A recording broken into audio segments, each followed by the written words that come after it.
What's up, guys? Welcome back to El Merengue Culé. We are back for a very awaited video, a video that most of you have been asking for a long time, ever since we did the group stage reactions to, the round of 16 reactions to whenever the draw occurred, which if you haven't seen, it'll be linked right up here. So without further ado, let's go ahead and get started with our predictions. But first, roll the intro.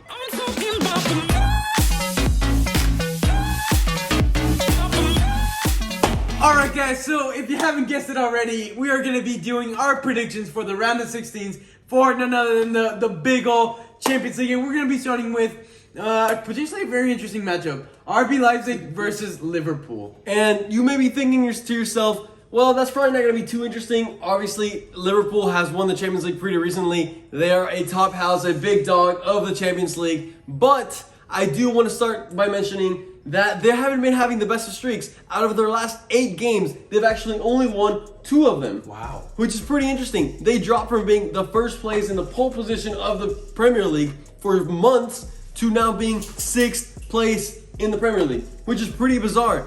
And that is obviously very in part due to the plethora of injuries that they've had. Obviously, guys, the majority of you know probably know that Van Dijk is out until the summer. Players like Joe Gomez, Mane is currently injured. The reports are saying that he's going to be back for Man City, though. They play Man City this weekend. Depends on when you're watching it. Maybe they already played against them. Other players like Matip, Fabinho, they just have a lot of injuries, right?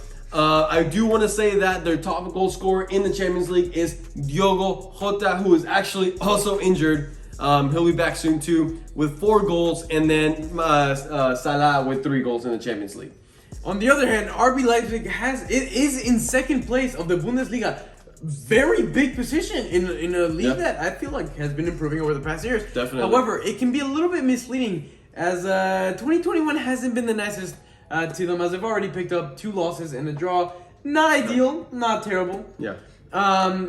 But one thing about RB Leipzig's game is that they are pretty good in the air, and potentially due to the plethora of Liverpool injuries in the defense, there could be maybe a lack of communication, lack of leadership, and they could take advantage of that. Potentially. Another aspect of RB Leipzig's game I want to talk about is Angelino, who is an outside back that has attacking capabilities.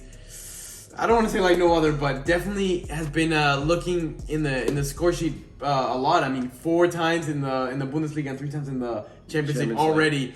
Now, what I think this game is going to come down to is going to be how well RB Leipzig is going to able to withstand the pressure that Liverpool is known for. RB Leipzig is a team that likes to maintain the ball, maintain possession. Can they? I guess it comes down to, are they going to be able to hold out against that high pressure? Yeah, high pressure, and also be careful on the counterattacks, because Liverpool has a lot of speed. So without further ado, the moment everyone's been waiting for, what is your prediction? I'm going to go with RB Leipzig. RB Leipzig, you're starting off with an upset. That's pretty bold. But I think RB Leipzig is a good team to pick for an upset. I, however, will not be that bold for RB Leipzig. I think Liverpool's going to take it. All right, Liverpool's going to take it. For me, you got RB Leipzig.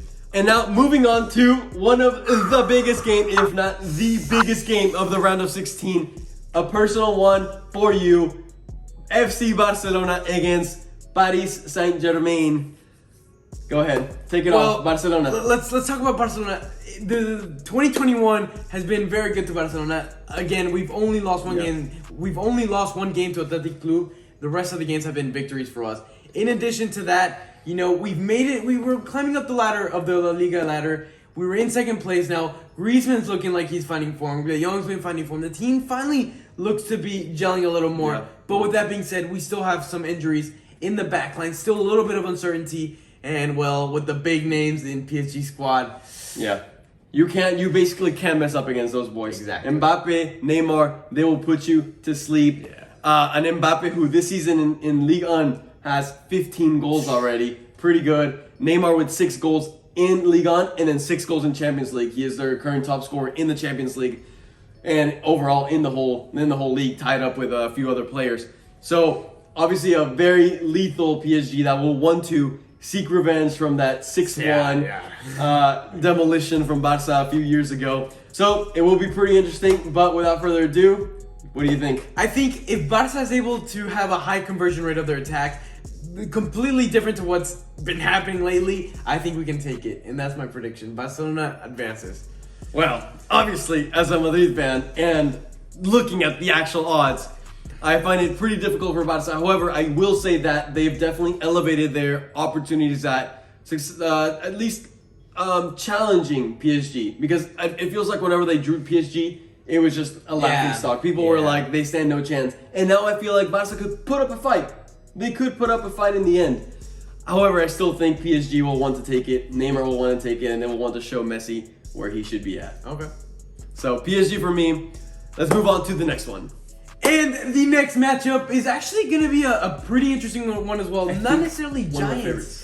One of my favorites for sure. Dortmund versus Sevilla. It's literally a great matchup. Yeah. It's a great matchup. It's really even, and that's what I think makes it so amazing, because it's a Dortmund side that obviously has many more stars, at least in their names. Yeah. Jadon Sancho, Haaland, obviously, amongst many others. Yeah. Royce, like name-wise, Dortmund is a better team. Mm-hmm. But this Sevilla team is a team that always competes. They will always put up a fight. Yeah, always. And I think that's what makes this really interesting, because it's a Sevilla team that can defend very well. We've obviously seen it in La Liga. They usually keep the games against Madrid, against Barca, pretty low in the goal scoring in the Europa League too. And then they can be clinical up top. That's the thing with them. Sometimes they just don't show up to the games, which is where I could see them messing up. Hit and miss. They're a hit and miss type of team, but so is Dortmund. And we've seen it in Bundesliga. They're 6th place in the Bundesliga. I could not believe. I actually didn't know this until we were prepping for this video. But with that being said, they still have Haaland, they still have Royce, they still have Sancho. They have a lot of speed up top. Mm-hmm. But if anybody's able to keep up with Haaland with their speed up top, it is Koundé, one of Sevilla's, I would say, their best defender. One of the best defenders in La Liga. I would say so. Yeah. Also, with the addition of Papu Gomez for Sevilla, that's a wild card. Pretty big. It could be it could fit like a lock and a key. Yeah. They have players up top like Enesiri with 12 goals in La Liga so far. That's about the same as Messi. Wow. And he is also their top scorer in the Champions League with 4 goals himself. So it's for sure going to be a very good matchup. You want to predict first? I'm going to go for Sevilla. I'm going to go for Sevilla too. Actually, I really have a strong feeling that Sevilla is going to be pretty motivated for this game. They're going to be coming off of the matchup against Barcelona in the semifinals of Copa del Rey. And if they potentially beat Barca, they could be on a very big high. Yeah. So that's a good point. I think they're going to be looking to bring down Borussia Dortmund. So I think we're both going to go for Sevilla in this opportunity. Next one. All right, guys. And then the next matchup we have coming up is Juventus versus Porto. Now, Juventus, they're 4th place in Serie A. Not having the greatest years. Exactly. I mean, we're so used to seeing them be 1st place every year. No, undisputable 1st place, pretty much. However, with that being said, they've actually had a pretty good year so far. Yeah. Only losing to Inter in the beginning of the year, almost about a month ago, and yet last week they were able to actually defeat them in the Coppa Italia. And they do seem to be, moving up, kind of like Barca. Yeah. Ronaldo seems to be getting back in scoring form. I will say Ronaldo, Mr. Champions League, has 4 goals so far this year, which isn't that many, but with him you never know. He could easily come up with a hat-trick at any point, especially against the Portuguese team. He'll be looking to go back to his home country and put on a show for them. For sure. I will say Porto is having an okay season. They normally alternate from the 1st, 2nd, 3rd place in the Liga NOS. Right now they're currently in 2nd place. This year itself, they have actually not been able to beat either of the 2 big teams, Benfica and Sporting, losing to Sporting, who's currently 1st place, and then tying to Benfica. So nothing too much to highlight from Porto. Their top goal scorers are Oliveira and Taremi, each with 7 goals in Liga NOS. So nothing too out of the ordinary. Their weakness is counterattacks, which is, I think, something that Juve can exploit. Defending counterattacks. Yeah. But also, in the same aspect, one of Juve's weaknesses is also defending counterattacks. So, potentially, you can see a very open game. They have both pretty fast players. Yeah. Well, relatively. Not Ronaldo anymore.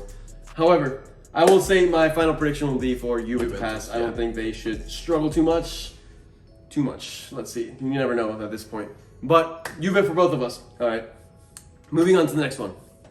Alright guys, and the next matchup we have coming up is Atletico Madrid versus Chelsea. And I think that's, other than the Sevilla Dortmund, I think that is another one of the best matchups that we have. I think whenever these two teams were initially drawn, Chelsea was going through a much better period than they currently are. At that time, it was, I would say, even more evenly matched. Now I think the odds are a little more on Atletico's side, especially because of how good they're doing in the Liga. And trust me, both of us know very well of the power Atletico. They've just been super clinical this year. Consistent, clinical, things that they lacked a lot previous years. So breaking down Chelsea a little bit more, obviously they recently fired Frank Lampard as the manager, and they brought in Tuchel from PSG, a coach that I think we both hold in pretty high regard, even though he's had, you know, some of those difficult times at PSG, but, you know, still took them to the final of the Champions League last year. And I think it makes Chelsea kind of a wild card, because right now we're like, they're not in good form. But you never know. A new coach, new philosophy. He has time to implement. Could do them well. They have a lot of new players too, so sometimes it helps the new players to adapt to like a new coach as well. Yeah. And Atletico, they could be blindsided by that. Their top goal scorer is Tammy Abraham in the Premier League with 6 goals, and in the Champions League, funny enough, it's Giroud with 5 goals. Yeah. Wow. Who would have guessed? I know, more than Ronaldo. But anyways, tell us a little more about Atletico. So Atletico, they're in first place of La Liga, absolutely killing it. And however, they have had a loss this year to Cornellà, but that was for Copa del Rey. 3rd division team. Yeah, it's a little bit of a and to me it doesn't say much. No. Suarez, the whole posse, Joao Felix, everybody has been doing pretty well. Joao Felix right now is currently positive for COVID-19, but should be back. Him alongside Carrasco and what's his name, center back, Hermoso. Yeah, so 3 pretty big players for Atletico's side. However, yes, like you said, they should be back. Yeah, I think the key for Atletico will be to take advantage of the individual mistakes that Chelsea tends to do. They definitely are. Chelsea's definitely a team that makes a lot of mistakes. I wrote that down for sure about them. However, Chelsea's a team that can finish a lot of chances without many opportunities created. Yeah, exactly. So they're pretty clinical too, like Atletico has proven to be this year. So that's what I'm saying. It's going to be a very even matchup. But I do think Atletico Madrid will take it in the end. Me too. Yeah, this is one that I do expect them to take and potentially go pretty far in the Champions League. Yeah. Depending on the draws that they could potentially get in the future. But like I said, it'll be a really good matchup, and I'm pretty excited for it. Okay, moving on to the next one. Okay, guys, and the next matchup, one that is very dear to our account because obviously one of the reasons why we grew a lot was from Bayern fans themselves after the demolition of good old Barcelona with that 8-2. So this goes out to all the Bayern fans. Obviously, they're playing against Lazio. Tell us a little more about Lazio. Lazio currently in 6th place of the Serie A, not looking too convincing. However, they do have a big man up top, Immobile, with 13 goals in the Serie A and another 5 in the Champions League. So a good amount of goals. And he's always consistent. Belt. He's the type of guy that, you know, if Lazio's able to hold on somehow, and he scores a goal in the late minutes, that's where I think they could get a bang for the buck. Potentially.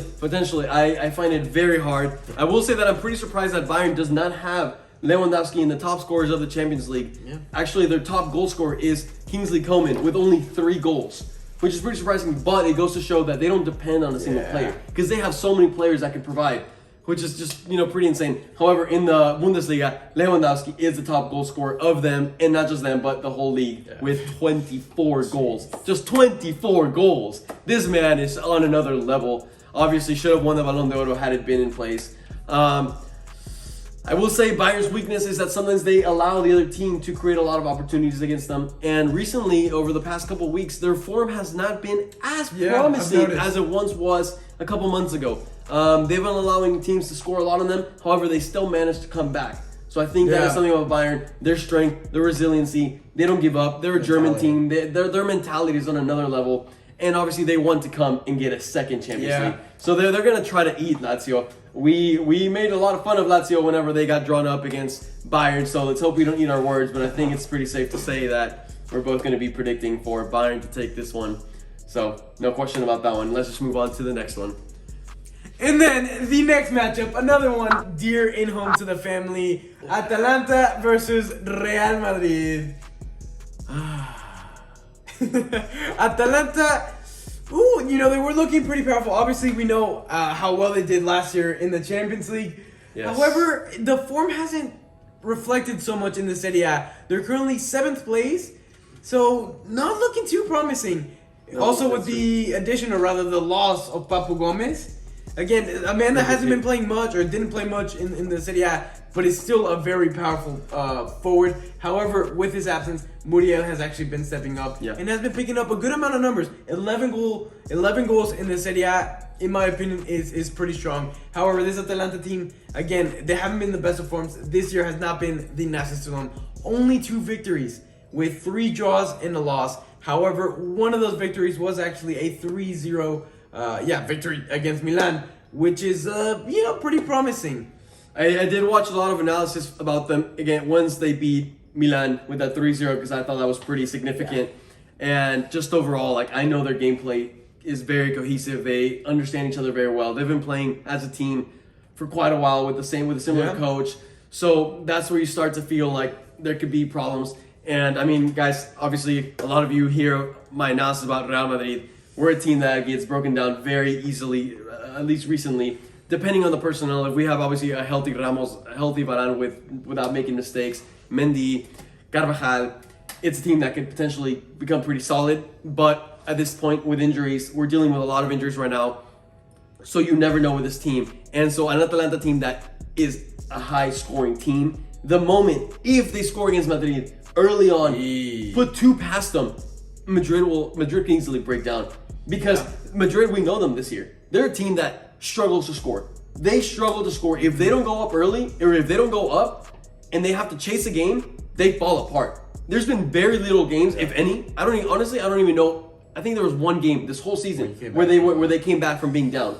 So if Atalanta manages to go up and get some away goals, it could be detrimental to Madrid. It can. Especially considering the fact that we now have lost Eden Hazard once again to injury. Yeah. Not that it's really, honestly, like, it's the name that is a big loss. But is it really a big loss? Probably not, because he wasn't doing anything. Fair enough. But still, the factor of having Eden Hazard on the team, and I feel like brings up the morale, especially when you know that it's going to be Vinicius Jr. replacing him, and Vinicius has not been at his best form. So honestly, whenever Madrid was drawn up against Atalanta, I think Madrid was on a pretty big high.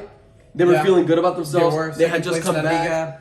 Second place in La Liga. But they had just beat Atletico. But they were pretty close to Atletico. They had come back and finished first place in the Champions League group stage. So they were feeling very good. I warned everyone that Atlanta was a pretty tough matchup. They're a very offensive team. Madrid is going to have to try to attack their defense and find the flaws in the defense. But ultimately, I find it pretty tough. Of course, I'm going to be predicting Real Madrid to get through because I still believe we have the personnel to do damage on this Atalanta team, but they're going to have to be 100% focused. From a Madrid point of view, they're really going to have to take advantage or hope that Benzema is having a good day. The scoreboard seems to reflect on Benzema's performance. Yeah. But another factor I want to throw in there as well is that Atalanta is actually going to be playing Napoli 3 days before that matchup against Real Madrid, and it being a Coppa Italia game. Perhaps, maybe, they'll try to prioritize that trophy over perhaps the Champions League. I find it hard, but perhaps. What's your final prediction for that? Yeah, Madrid's gonna take it. You think Madrid will take it? I was expecting an upset from you. No. Not yet? Okay, that'll be pretty interesting. Obviously, I hope Madrid pulls through, but we'll see. Of course, we're going to be doing a live reaction to that video. So, guys, make sure you hit the subscribe button. We're going to be doing live reactions to Barcelona's videos and many more of these teams. So hit the subscribe button down below. But we have one team left, and let's get to it, or one game left. And we have reached that final matchup in the Champions League round of 16, and that is the Borussia Monchengladbach against Manchester City game. I will quickly start off talking about Borussia Monchengladbach, a team that really impressed me because obviously Real Madrid played against them in the group stage. A team that in our predictions for the group stage, I didn't even have going through into the next round. And to our surprise, they impressed just about everyone except Germans. Germans knew of their caliber, and we overestimated them. Yes, they're a team that highly performs in Bundesliga. Even though as of right now they're not. They're currently 8th place in Bundesliga, which is not very good at all. However, in the Champions League, they've shown to be a very strong team that resilient, similar to Bayern Munich, similar to the classic German team. So I can see them putting up a big, strong defense against Manchester City, trying to hold on for as long as possible. Their top scorer, Stindl, in the Bundesliga with 9 goals, and Plea in the Champions League with 5 goals, scored against Madrid for sure. So it'll be a pretty interesting game. However, I will say that their main strength is coming, even if they're down, they can still come back. They have proven to come back from being down. and Manchester City is a team that can easily go up on them. However, one of their big weaknesses is whenever they're up, they tend to lose the lead pretty easily. Okay. So on both ends of the spectrum. Man City, on the other hand, is in very good form, winning every single one of their games this year. They're sitting first place in the Premier League, doing pretty well. Yeah. And I know for a fact Pep will have this game drawn out to perfection. He will have his team ready, firing on all cylinders. Another aspect of Man City's gameplay this season has been that they tend to spread their goals out throughout a big portion of the squad. It's not just Agüero scoring goals. It's not just De Bruyne scoring all the goals. Yep. In fact, Gundogan is actually their top scorer with 7 goals in the Premier League. That's insane. A midfielder with 7 goals and then 2 goals as well in the Champions League. Yeah, that's pretty impressive. And we know how much Pep really wants to win the Champions League with Manchester City. He's been going at it. He tends to choke in the later stages, but in the end, I do think... You think Man Sterling City will finally score that? I'm kidding. Sterling won this down. I think Man City should take it in the end, but it's going to be a closer game than most probably think, just by looking at names. Guys, this concludes our predictions for the round of 16 in the Champions League. If you enjoyed, please make sure you hit the like button down below. Let us know your score predictions. Let us know if you agree with our score predictions. If you think there'll be some upsets that we didn't call. Yeah. Of course, if you're new to the channel, you can expect us to do live reaction videos. Of course, do Barcelona against PSG, Real Madrid against Atalanta, and who knows, maybe a few games here and there whenever we have time. Very exciting times ahead for the account. So we look forward to seeing all of you guys. We're very excited for the Champions League. And with that being said, we will see you when those times come around. But for now, peace out.